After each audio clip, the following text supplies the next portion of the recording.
If you want to change keyboard theme on Samsung Galaxy S25, for example, you can go to Settings. In the settings, scroll down to find General Management and then choose it. And then over here, go to Samsung Keyboard Settings.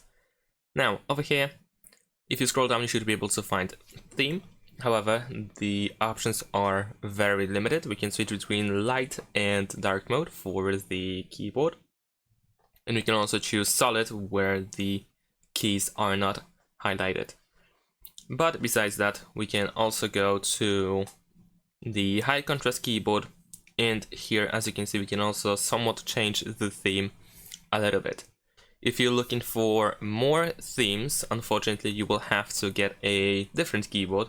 You can download, for example, Gboard from the Play Store, and that keyboard provides definitely much more customization options.